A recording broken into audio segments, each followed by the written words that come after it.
نحمده ونصلي على رسوله الكريم أما بعد فأعوذ بالله من الشيطان الرجيم بسم الله الرحمن الرحيم اقرأ باسم ربك الذي خلق خلق الإنسان من علق اقرأ وربك الأكرم وقال النبي صلى الله عليه وسلم كل مولود يولد على فطرة الإسلام فأبواه يهودانه أو ينصرانه أو يمجسانه صدق اللہ العظیم و صدق رسولہ النبی الکریم۔ میرے انتہائی واجب الاحترام شاہین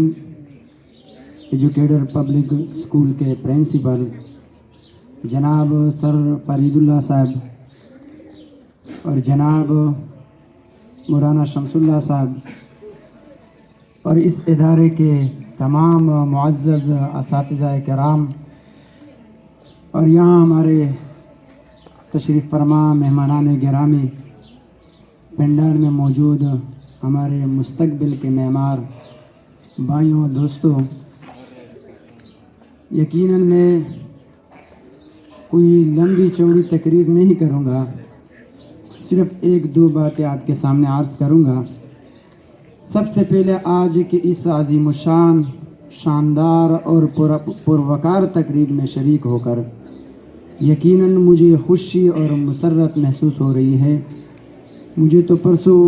مولانا شمس اللہ صاحب نے مجھ سے رابطہ کیا کہ ہمارے اس طرف اسکول کا ایک تقریب ہے، آپ نے اس میں شریک ہونا ہے، تو میں نے تو اس سے کہا کہ میں ضرور شریک ہوں گا،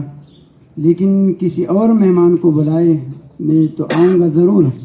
لیکن کوئی ایسے مہمان کو بلائے کہ جس سے ہم کچھ سیکھیں وہ اور آپ بھی سیکھیں، ہم